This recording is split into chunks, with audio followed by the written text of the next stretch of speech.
Welcome to Running for Real, a global community with a shared love and curiosity for running.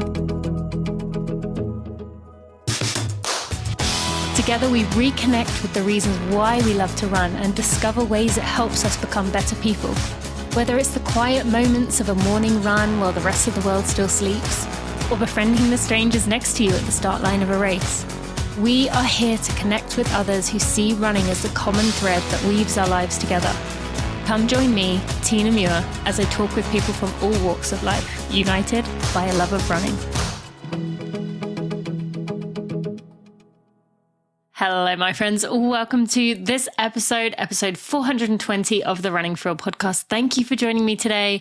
I'm excited that you are here and excited for you to meet my guest for today. Today we have Nicole Teeny on the podcast. Nicole is a queer Lebanese-American filmmaker. She has made lots of movies, which you're going to hear us talk about today. But she is on the show to talk about something specific that she has done and now has a podcast about, one of the 30 for 30 podcasts that is available on ESPN. And it's called Girl versus Horse, Girl v Horse. Now, when I say girl v horse, this is something that really spoke to Nicole in a previous part of her life, of being able to outrun a horse. It was something she read about in a certain book that many of us know, and it just got stuck in her brain. And this is such an example of where something early on speaks to you. You can't stop thinking about it. It feels like someday you know you're going to achieve this. And it was in the diagnosis of when she got told she had epilepsy that she decided now was the time to do it. If she was to do one thing before she died, it would be that she wanted to race a horse. And so you will get to hear that journey, how it came about, a little more about it, and just get to know Nicole a little bit better. So I'm going to let Nicole share her story for herself. Let's check in with one of our sponsors. They'll be right to this episode with Nicole Teeny.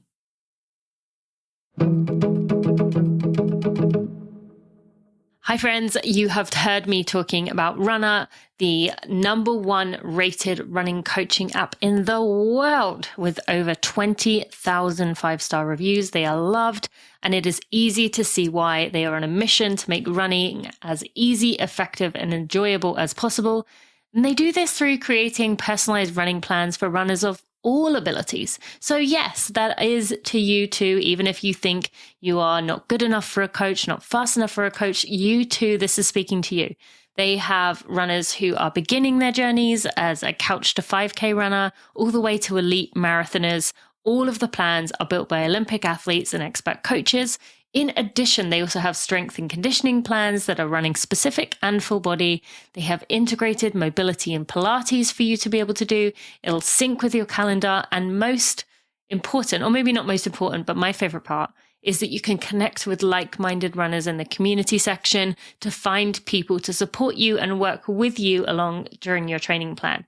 Also, now Runna has an AI feature that adapts your real workout data, providing pace recommendations based on your performance.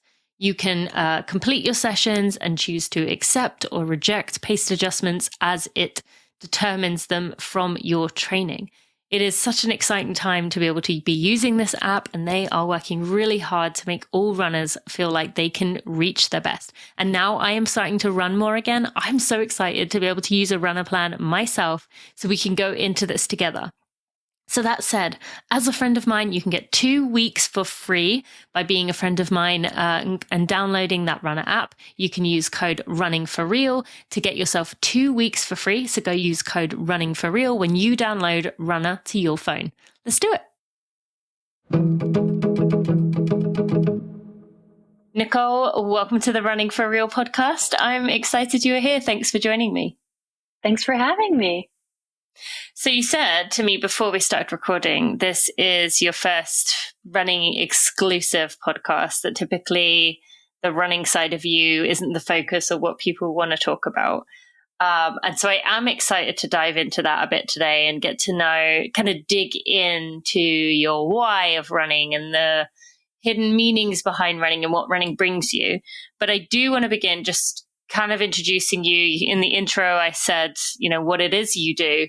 But if someone this is their first time coming across you, how would you describe Nicole to any listeners? I'd first say I'm an artist, and I work a lot in the medium of like documentary and nonfiction, but also more and more fiction. And what's special about this project I've been working on recently is that it's mostly documentary, but it also has some fiction kind of snuck in there. It's kind of a genre bender. I think that's probably the first thing that I would say, that I like who I am as an artist. Is there anything else that is important to you that you want to frame this conversation to the listeners about you? I'd say as an artist, that isn't just for me, that isn't just a job. That's like a way I look at the world. Do you know what I mean? Like it's No, please share more what you mean by that. I think I approach the world with curiosity and like, how does that work? And a little bit, maybe my perspective is perhaps like not just a creative person, but through creativity, if that makes sense. I don't know if that makes sense. So when you said you're curious, does that mean you were like, as a child, were you a very curious child and always wanting to figure out why things were the way they were or how they worked? Has that always been with you? I would say definitely. And my parents were like, why was your favorite question your favorite word? And it probably still is to this day. Mm-hmm. Which, I mean, I have a 4-year-old and a 6-year-old, and I really find it hard having grown up and become, this solid adult, I would say, just in terms of my age. I'm like strictly in the just adult age group. And I feel like so much of the world tries to squish our curiosity and tells us to kind of park that aside.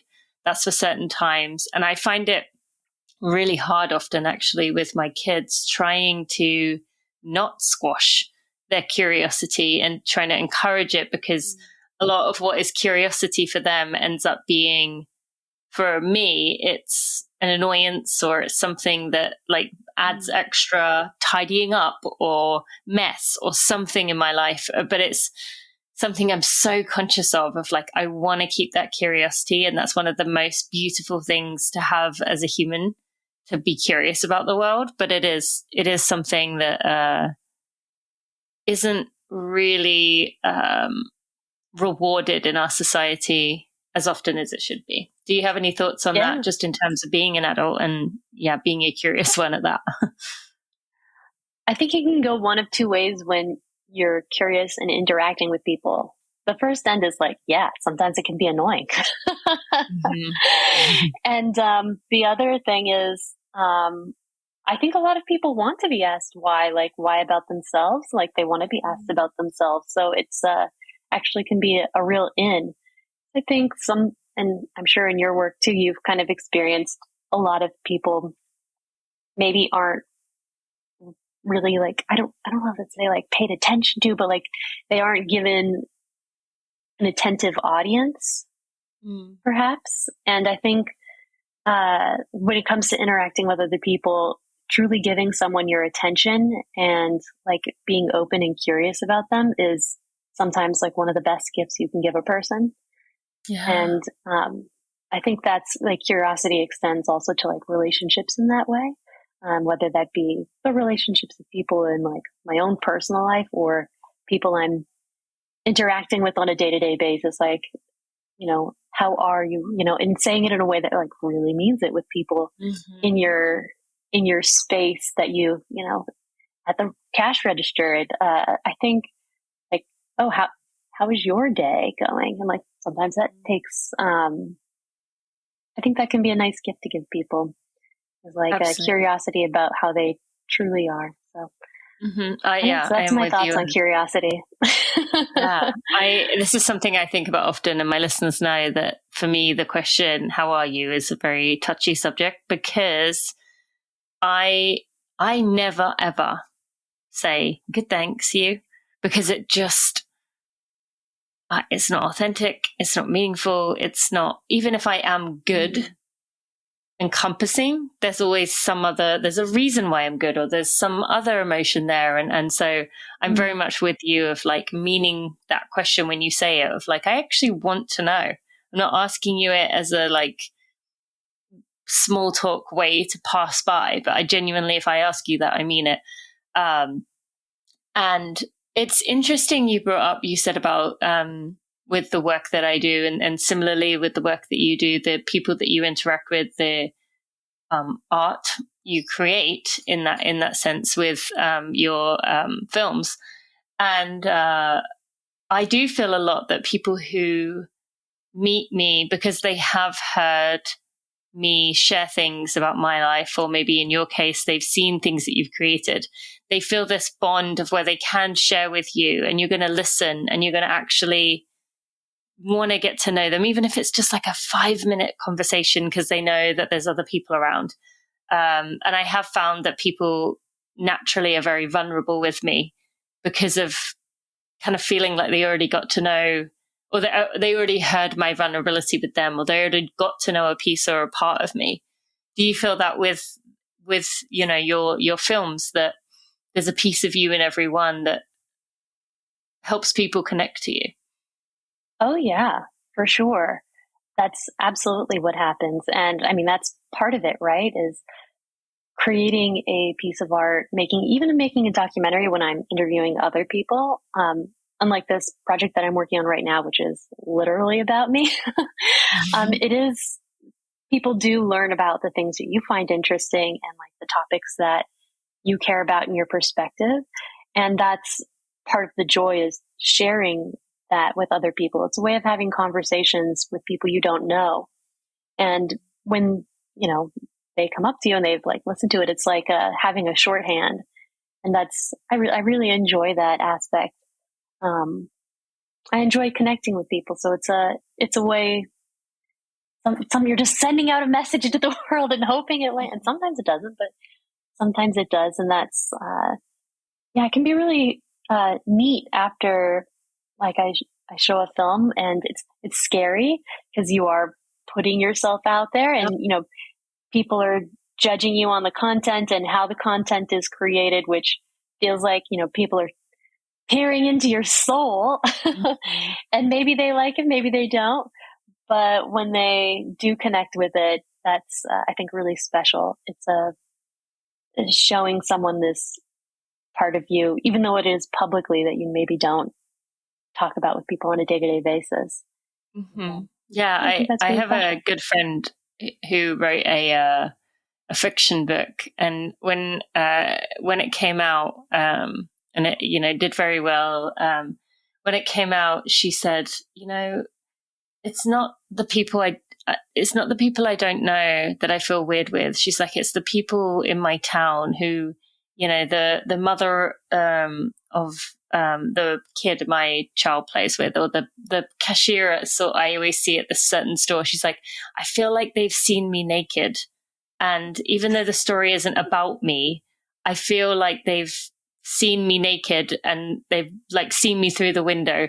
And I just thought that's such a good way of describing it, because to these people she's meeting, they have no idea that there's a part of her in that story. But to her, she feels so vulnerable. And that, I would imagine, that's kind of the similar thing to you, in that these, topics are important and meaningful to you, and exposing a part of you. But to other people, they're just a beautiful thing that you made.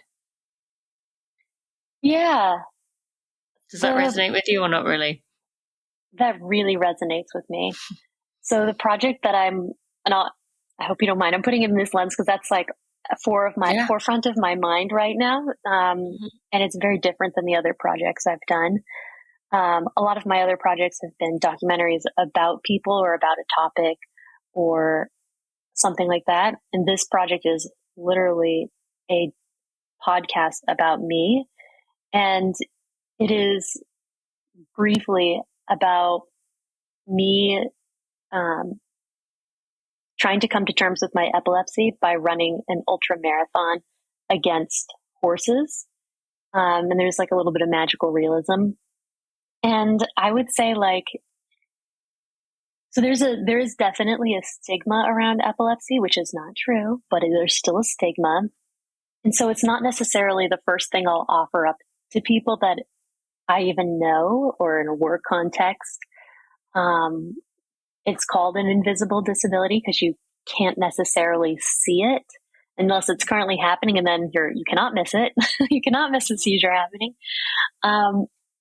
So having it out there with my name and it being a true like memoir style, I know that that's like going to be a thing on my web. It's going to be when I interact with people. There's no hiding there, and there's some very intimate, very personal moments in that podcast that I recorded of, you know, some of the hardest times in my life, and I'm just trying to literally survive. Or intimate moments with my partner as we're starting to fall in love, and she's really helping me in some like really difficult areas. So that's kind of been a funny thing to share with the people that I know, because, you know, there's the public life and there's the private life.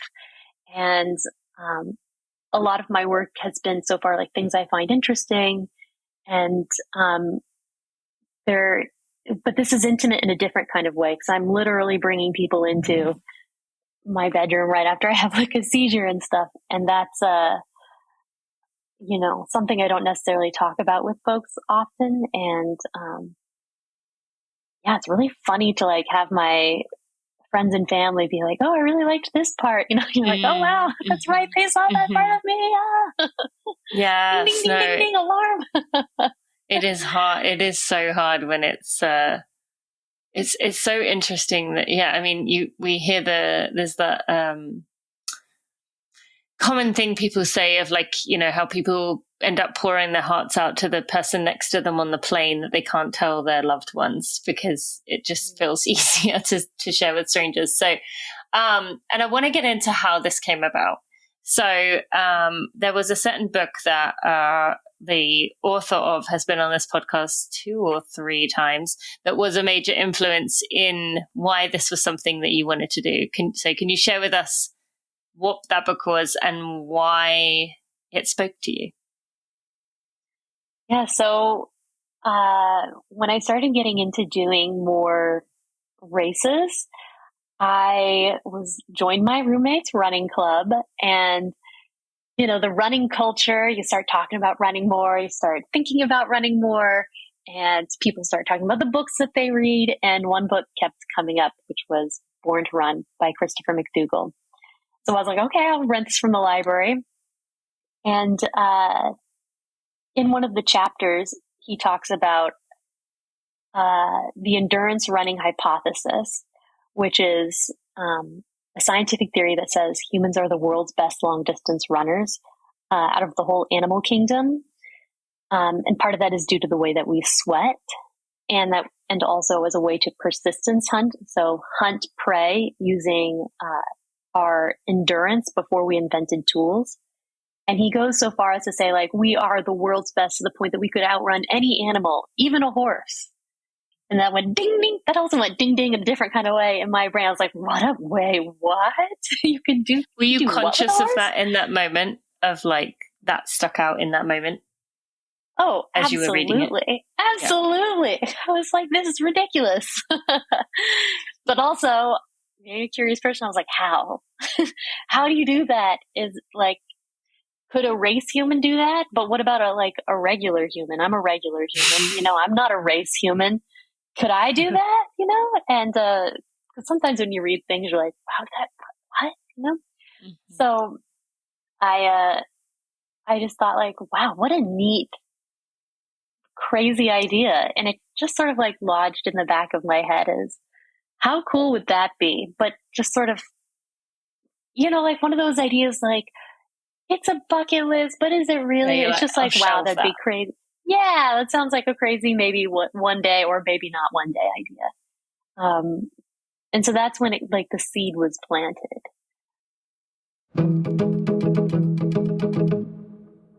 If you have seen me talking about sustainability anywhere online, chances are you've heard me talking about one thing more than anything else in particular, and that is the HydroPack Speed Flask 350.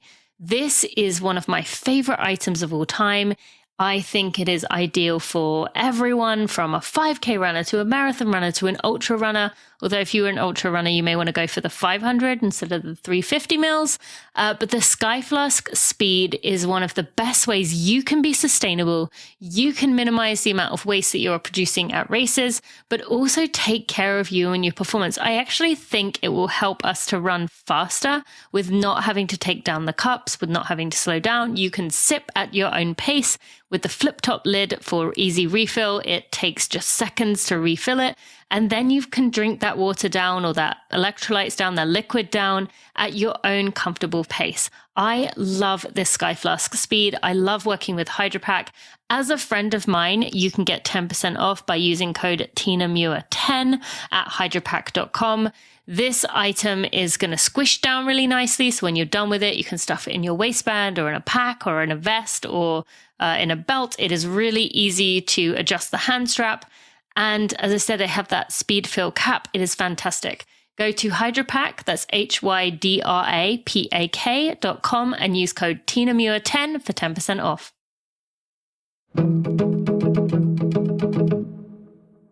It wasn't until much later when after I got diagnosed and I couldn't run, and I had to cancel the New York City Marathon, which would have been my first New York City Marathon, which I'd gotten really excited about.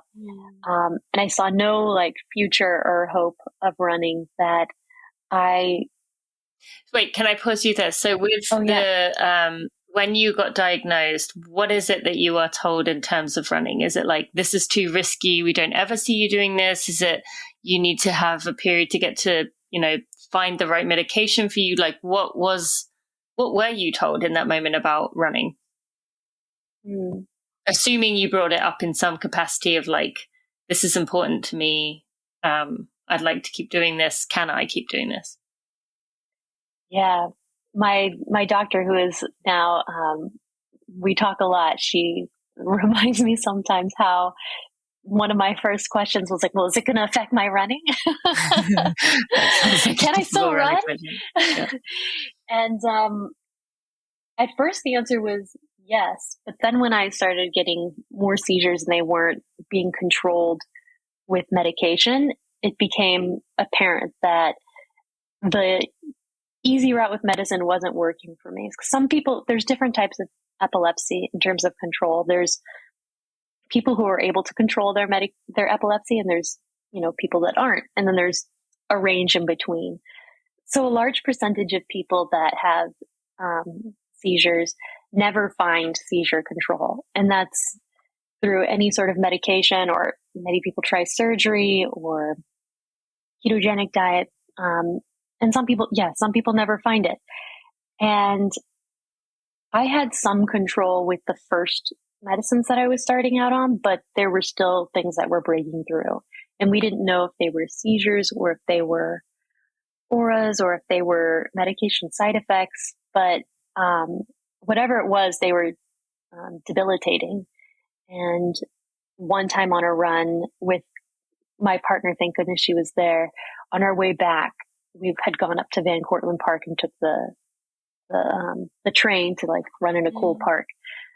Something happened on the subway, and she basically had to drag me off, and I was on the ground of the platform, and it was, interestingly enough, Times Square, and not many people were helping. It took a while before one person helped her carry me up to an ambulance. But that kind of thing makes you sort of say okay, well, if I go out there and I have a seizure and I'm trying to cross the street, that's probably not the safest, or hit your head on cement. It can become, you have to weigh your options, and it was sort of decided that this was maybe not the best thing for me to do until I got the seizure control. Just in New York City and with any big city, really, like there's traffic and stuff like that. So yeah, it didn't seem like I had a real path towards running there for a while until my seizures got in control. And you just never know when a seizure is going to hit. And that's kind of part of the like dilemma is it's not like, okay, well, on Tuesday at 3 p.m., I'll just make sure I'm at home in bed. It just sort of, it could be anywhere at any time. So Absolutely. That's kind of why it affected running. Yeah. And was there any kind of grieving going on in your mind during that time, knowing that like this thing that was really important to you, the signs weren't looking good, that this could be a part of your life with the risks that it came with? Like, did you struggle with that mentally at all, that this was such an important part of you? Yeah. Running for me is also meditation, even more so than it is about getting a great time or not walking. Like, I'm all for, if I need to walk, I'm going to walk, if I want to. Like, it's about that quiet time with myself and, or with, friends. I also run with friends. And it's something that brings me joy. Just the mere act of it brings me joy. And it's, when I have a difficulty in life, or if I'm struggling through a question or trying to figure something out, or I just need a mental break, going for a run really kind of helps me reset and reframe. And sometimes my body can intuit answers that my mind cannot. So for me to not be able to run, I felt like I was losing a piece of myself and a piece of my well-being. I think you asked me about my identity, and one major part is being an artist, but another part is like someone who runs and someone who enjoys running, just for the mere act of it. And so the inability to do that was challenging. And then the one thing that would help me kind of deal with not being able to do that would be running. So it was a vicious cycle. Yes. So that was annoying, to say the least. I know. Yeah, I was going to say, I think most people that are listening to this have at some point had that frustration of, the one thing that you need to process through whatever it is you're going through is the one thing that you can't do. And actually, myself, you don't know this, but I know many of my listeners do, that I had surgery on my Achilles almost 6 months ago. And the recovery process is not easy. And so there's been so many times where, I've just kind of wanted, it was with this piece, it was more early on where I couldn't even go for a walk. Like going for a mile walk was like out of the question. And so that was really difficult, not being able to have that piece of, clearing my mind and going out and walking around. And I still admit, I love running in the trails, and I'm not back there, and I don't see myself being back there for at least a few months, and I miss that. But it sometimes feels like a cool trick that the thing that helps you the most mentally, physically, and for your health is the thing that sometimes you just don't have an ability to do. And so thank you for sharing that, because I think everyone can relate to that in some way of having it not be there and realizing how much it means to you. Yeah. It's like an injury, like any injury that kind of takes you off the track, for sure. I heard that in your podcast. It sucks. I'm so sorry. It does. Okay. So then for you, running was becoming very risky, very difficult, but you still had this seed that had been planted, this thing wedged in your mind. What, and obviously I am going to put lots of links in the show notes, for people to go listen. And the podcast is out now. It's a 4-part series, on the ESPN 30 for 30. That's the channel, right? 30 for 30. Mm-hmm. Okay. And so I don't want to give too much away, but just to kind of, the seed that had been planted was still wedged in your brain. And so you knew you wanted to do that. So how did you go from a place of, running being very difficult and kind of something you were questioning whether it would feature in your life at all, to then signing up and finding a way to do this thing that had been, this intention you set years ago? When I was diagnosed with epilepsy, it felt like my life kind of went off course. Or off script. Like this wasn't supposed to happen, like I wasn't expecting, nobody told me this was going to happen. And it felt like the rules of the universe that I thought existed were broken. These invisible rules, like we understand that death and illness happens and we can see it happening to people around us and that we care about.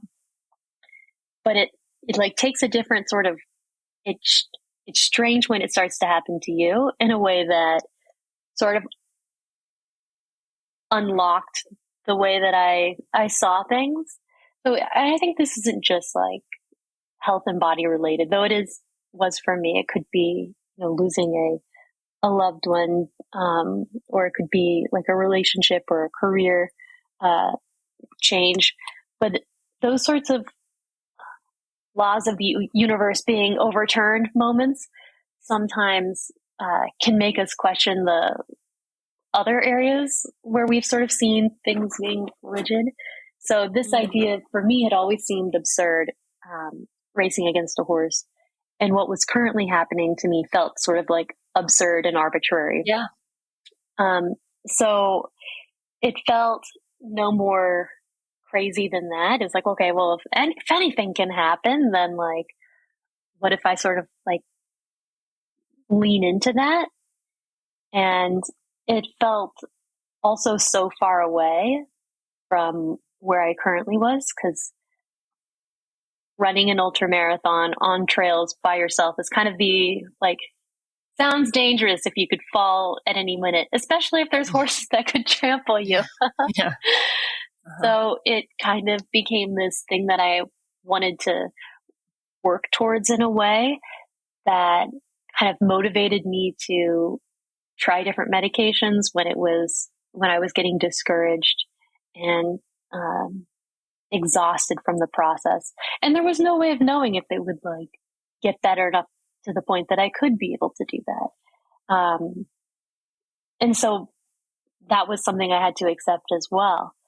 But the act of having something kind of pull me towards recovery, not just physical, but also the emotional recovery, because after something like that, the seizures became controlled, but there was still the fear lodged inside of me of like, well, what if it's not controlled? What if something does happen? And I think that dream to run against a horse made me like ask myself, okay, well, if you want to run against a horse, you got to get over it in these these ways too. So that's kind of how that sort of manifested itself. Gave me something else to like put my mind on and focus on. Yeah. And so once you reach that point, that kind of seems like it lend itself naturally to, and so then I signed up and did it. But it wasn't quite as simple as that. Turns out finding opportunities where you can race against a horse are not something that you can find all the time. And so how did you discover a situation where you could find that? So there was a multi-part process in being able to run against the horses. There was first like getting my body ready, and medically ready. And of course, training ready was another element of getting my body ready. But finding the actual race was tricky too, because where do you get horses and how long should the race be? And like, should there be riders? Like there's all these questions that I just was like, I have no idea. So, I went wild horse hunting with my aunt, like not hunting, but like looking for wild horses. And because that's how I started to envision the seizures in my brain as like these wild horses that were out of control and like they needed to be tamed in a way. And proving to them my strength in a way was by running against real horses. Had you always been a horse person? Like, had that been a kind of animal you grew up loving or anything? Absolutely not. No. Okay. Felt like you were channeling them in many different ways. No. Yeah. I was not a horse girl, if this is what you are asking. Yeah.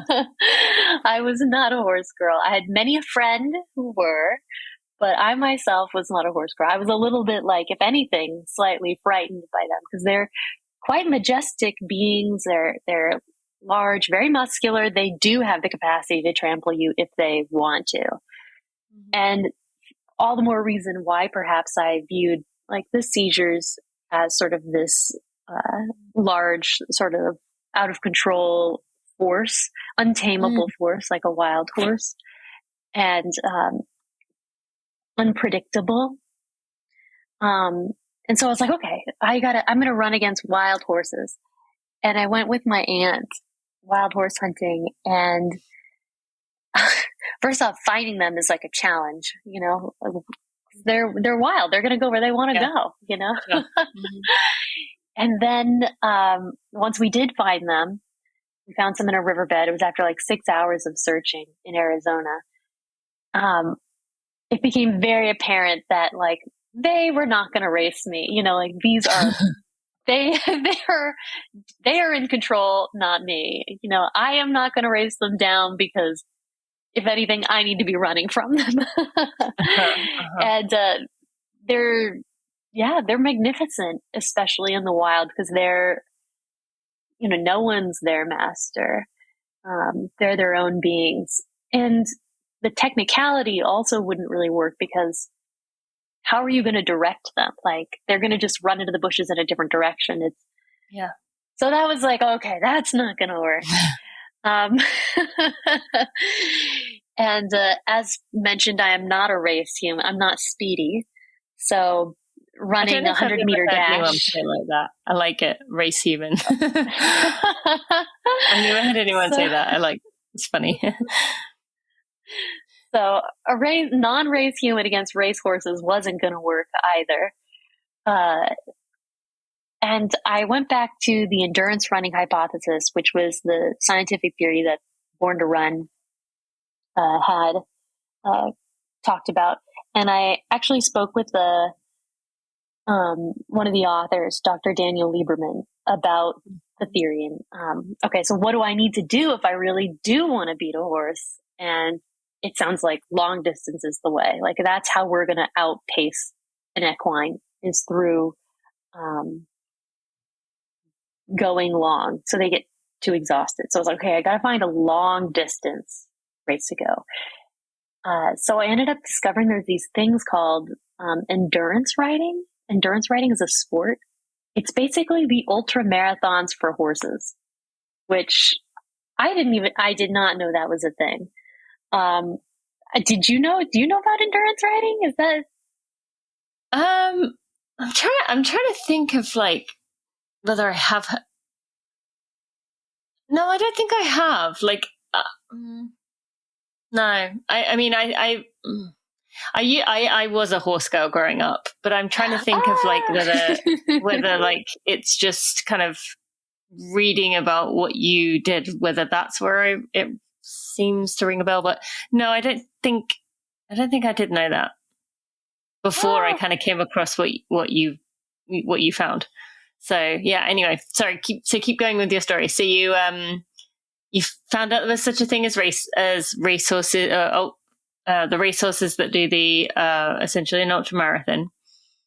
Mm-hmm. Also, I love that you were a horse girl because, again, mentioning growing up, I was always horse girl adjacent. So you have now earned a spot in my heart. Yeah, no, I miss them terribly. I really do miss that part of my life.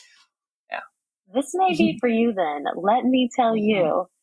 Mm-hmm. So I found all these races through this organization called AERC, American Endurance Ride Conference. And they're kind of like the FIFA of long distance horse rides. They call them rides, not races, which I found out is because they don't want to overemphasize the aspect of running your horse ragged. So they actually give an award for being the slowest as well. And the other award is, I mean, of course, who doesn't love a winner? But another award is called best conditioned, which is where they do a lot of like medical tests on the horse to know that the horse actually was crossing is physically the most fit. And that's of equal value to the winner. Because it means that the horse is like the fittest of all the horses. That's fascinating.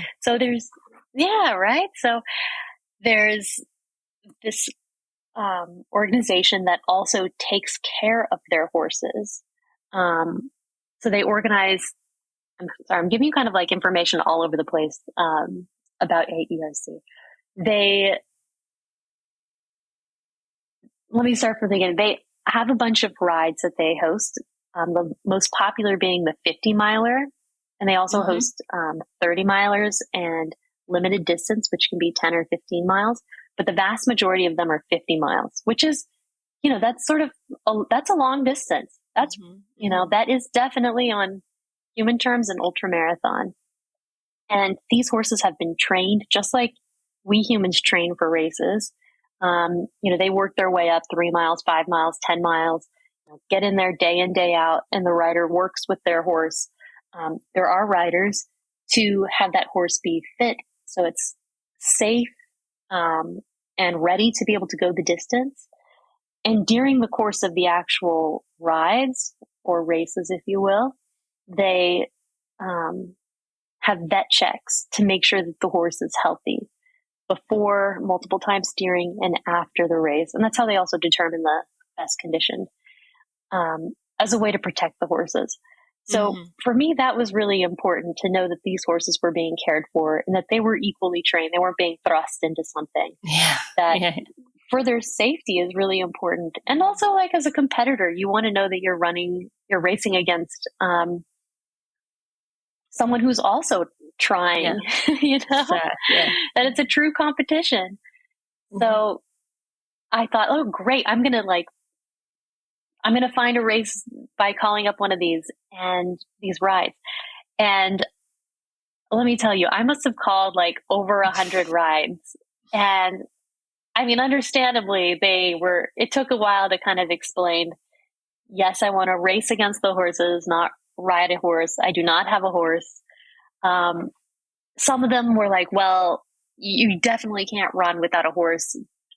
Some offered even like, well, you could run next to a horse and hold a horse's lead. That's another Chris McDougall, Chris McDougall adjacent hobby is burro racing. So. Yeah, that's right. I remember that. So that was an option, but I was like, no, I want to run against, not with. I mean, well, it is with, but not like carrying a horse. So it took a while before somebody said yes.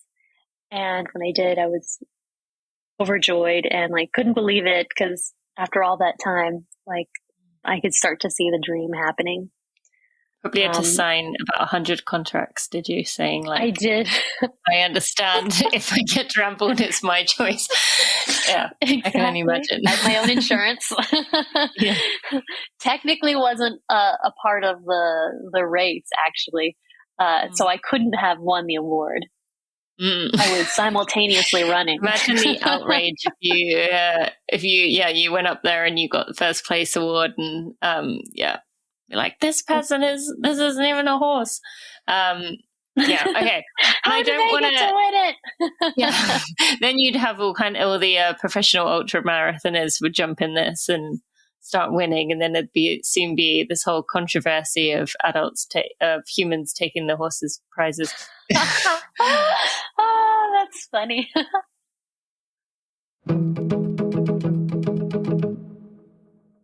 I try to eat all the fruits and vegetables I can in my diet, but I'm also not perfect at it. I do enjoy my foods, and sometimes that means choosing things that aren't packed full of vegetables and fruits, because that's what life is about, right? Fueling our bodies with whole foods is important, but every one of us is going to have nutrient gaps, including me. And that is why I start my day with AG1. It ensures that I'm filling any nutritional gaps. It means I can enjoy going out to eat and not feel pressure to eat a certain thing, because I know I'm supporting my whole body health by starting my day off with a scoop of AG1. AG1 is a foundational nutritional supplement that delivers daily nutrients and gut health support and is backed by multiple research studies, so you can trust what you're putting into your body. I trust AG1 because, unlike so many products, the entire formula is backed by research studies, not just the ingredients. AG1 is packed with a variety of nutrient-dense ingredients and is the perfect complement to every healthy diet. I drink it every day because I know it gives me peace of mind. I can tell when my body isn't functioning the way that it should, particularly when it comes to digestion and my gut. Recently, they found in a research study, AG1 doubled the amount of healthy bacteria in the gut, including 2 species known for supporting gut and whole body health.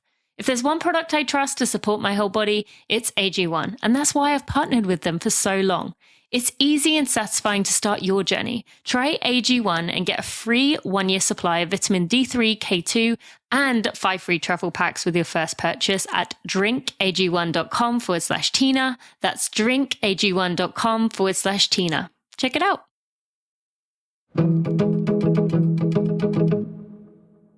I don't want to I want people to listen to hear about how it went and in detail, really get to know your journey and to get to hear your story through your voice, through your direction. But what would you like to share with the listeners, just as kind of maybe giving some kind of insight into what they will learn about that 50-mile ultra that you did against horses? One of the most surprising things that I learned about running with horses, and this is actually a potential tip for anyone else who wants to run against horses, is the way that they approach hills and the way that we approach hills. So they have 4 legs, right? And this can both be an asset and a liability. So going uphill, so there were some scrambles in this race. And like I'm not giving away too much. Hands and feet kind of scrambles? Hands and feet scrambles, like on all 4s, which I am not normally on. I am normally on all 2s. But these horses, they're used to being on all 4s. And watching them go up an embankment was like watching a billy goat. You know, like they were starfishing, you know, hand or hoof up here, hoof there, just climbing up. They were like absolute beasts. It was remarkable to watch. It was, that's another part where I'd say magnificent. They're powerful. Like the things you can do with 4 legs is, it's crazy. You cannot do that with 2 legs. I mean, you do bring out your arms, but arms are not the same. They're not really helping able to climb. They're just balance. Yeah. Exactly. You have all the power in your hind legs, which are two hind legs that humans have. And, so they definitely were beating me on the uphill. Like, and, there was no way around that. Like they were built for this kind of stuff. So that was a little bit discouraging. It's like, the race took place in Kansas, but it was called Big Hill Lake, and it was called Hill. There was a hill in there for a reason. It was very rocky and lots of rolling hills, which is really fun as a runner. But when there's horses involved, you're like, oh, shoot, you know, like they're gonna get this. Mm-hmm. But the benefit of the hills actually are the downhills. As a human, those same 4 legs are a liability for the horse, but we can fly, but we really do have to kind of lean into it and kind of accept, like when you go downhill and there's like a bunch of rocks, it's a little bit scary, you know, because your legs are kind of moving faster than maybe you can totally control, and you kind of just have to let that happen when you're going downhill against horses, because you want to get ahead. This is your chance, and that that was a little bit kind of symbolic. That was a little bit symbolic for me too, of sort of having to trust my body in ways where it had previously betrayed me. Yeah. And so I want to hear about that, to kind of pull this all together here. As I said, I want to encourage people to go listen to really hear about the experience. But what have you learned since that in terms of with your connection to your mind, to your body, what role running plays? How has the experience, gone with you into today? There are things about my body that suck, like the epilepsy, but there are also some pretty cool things that my body can do as well, which is run the ultra marathon with the horses. And that kind of gave me a new sense of belonging back in my body that I had kind of lost through having the epilepsy. And I may not be able to run forever, but I can appreciate it now while I can and enjoy it. I think sometimes now when I go out for a run or when I do a big race, particularly the long runs or the marathons, there's this new kind of appreciation going out at the beginning and at the end of this isn't a given. It's possible. Yes, I could die soon and this would be my last because of that. But also our bodies are organic, biomaterial, fragile. And getting the epilepsy was a preview to sort of like what it is like to age and, or just like things break down, whether or not we've done something, things can happen. Like epilepsy has nothing to do with like living a healthy lifestyle. It just happens, cancer just happens. And so when I'm able to go out there and do that run, that is a gift that the universe doesn't necessarily owe me. Life isn't fair and it doesn't have to be. But that's sort of a nice moment where that not fairness is working in my favor, where I get to run. So I'd say that's how it's changed my approach to running a bit.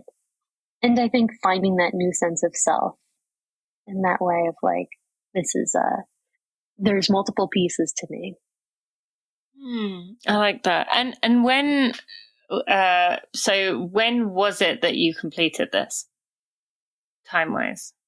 I completed the ultramarathon against horses in April of 2023. And It took me 5 years from diagnosis to get there. Yeah.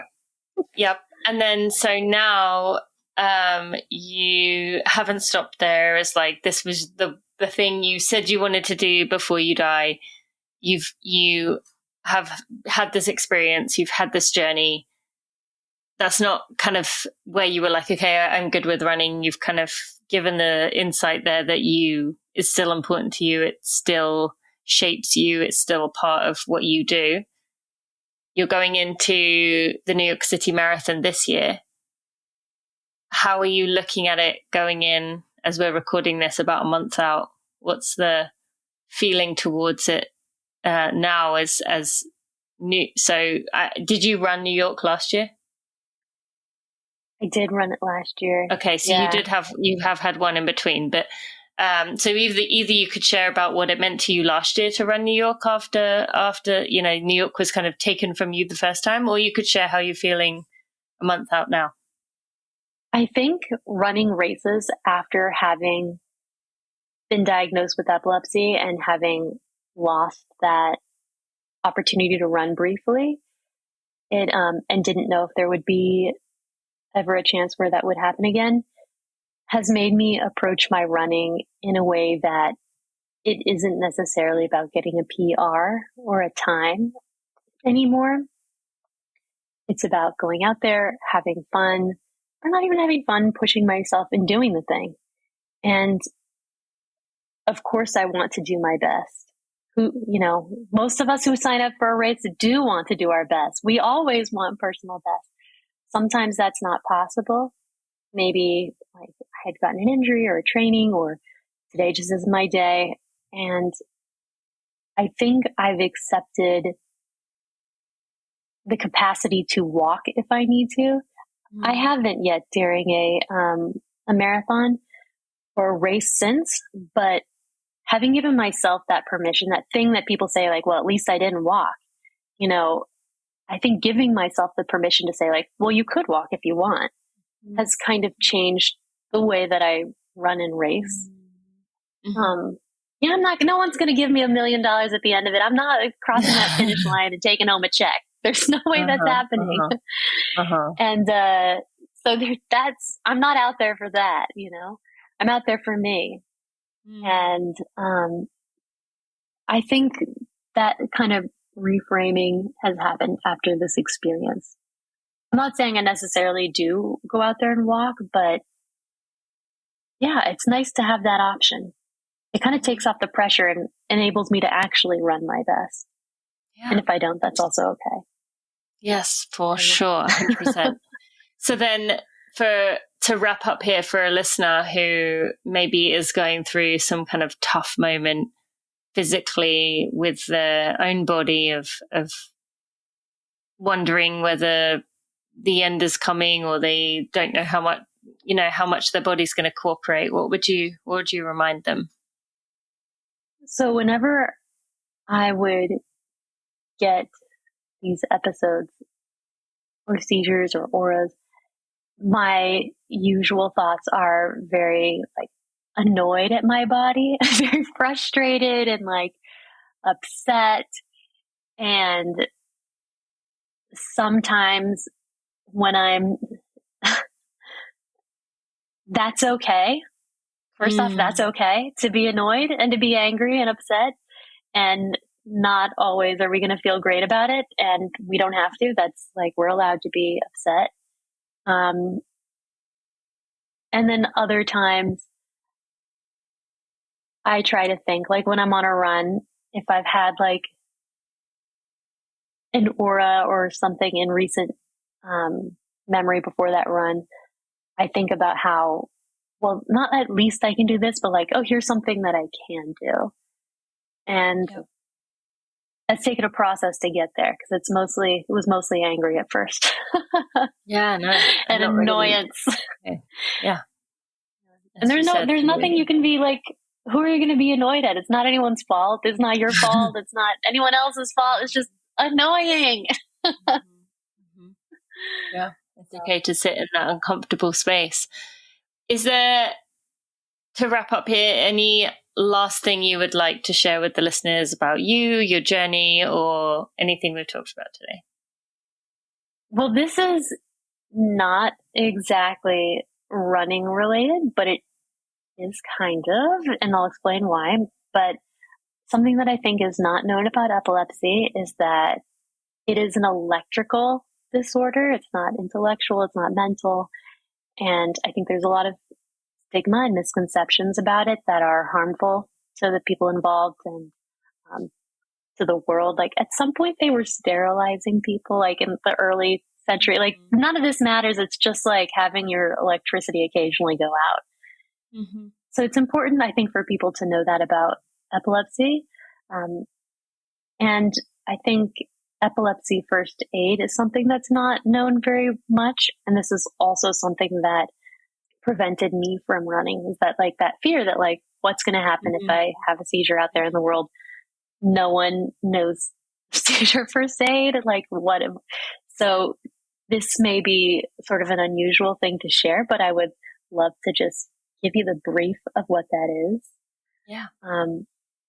So if someone is having a seizure, try to lie them down on their back slowly and then roll them to their side. Cushion their head so it's not like pounding against the floor. And you have them to their side so that way they're able to breathe. And time the seizure if you can. And if it goes over 5 minutes, or if this is their first seizure, or if you've never met them before and you don't know what their seizure situation is, then call 911. If it's somebody you know who has seizures, often it's probably a good point to ask in advance, like, do you want me to call 911? Because sometimes they're not going to be able to do anything for you.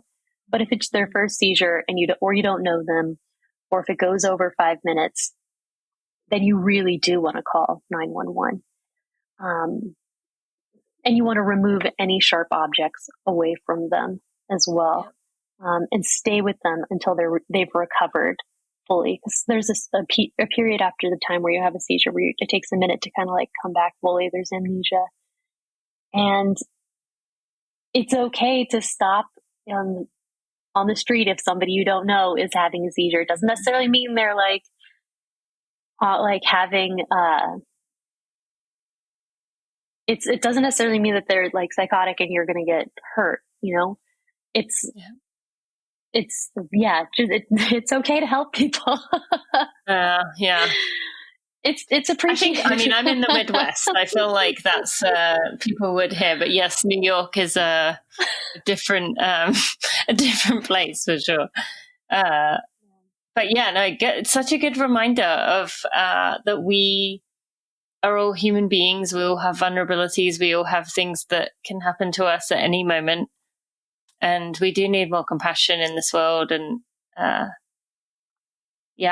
ability to deal with the discomfort of knowing that someone is going through something scary and hard and dangerous potentially, but it's okay to sit with them in that and help them in that. So thank you for that, because I think that's a really important point to bring up.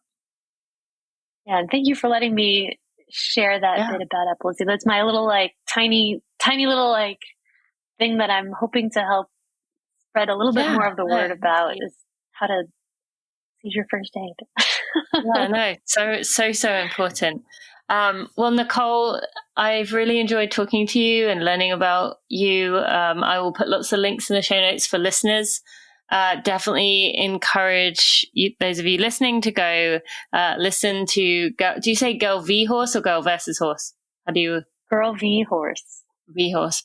Girl V-Horse, which I will put links in the show notes. You can also find it on the ESPN 30 for 30 podcast.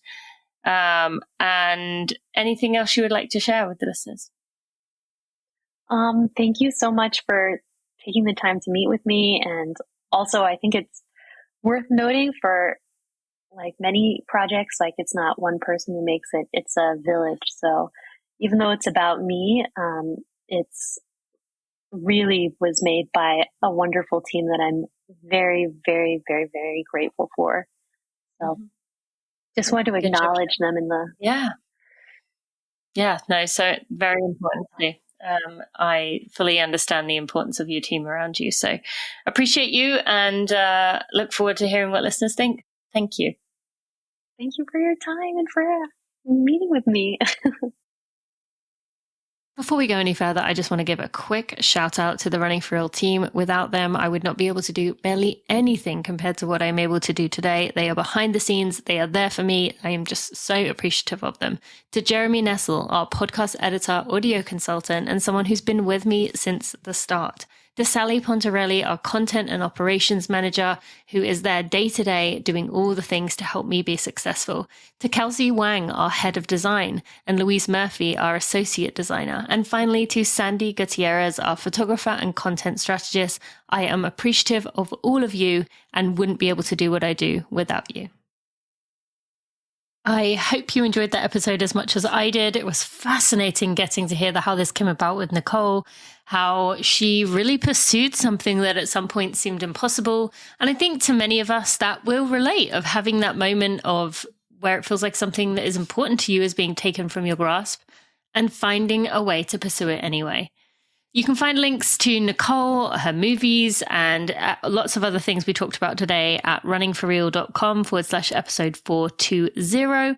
You can also find links to our sponsors in there. Thank you to Runna, to HydroPack, and AG1. Go take advantage of those special discounts that are in the show notes there. runningforreal.com/episode 420. I will see you next week.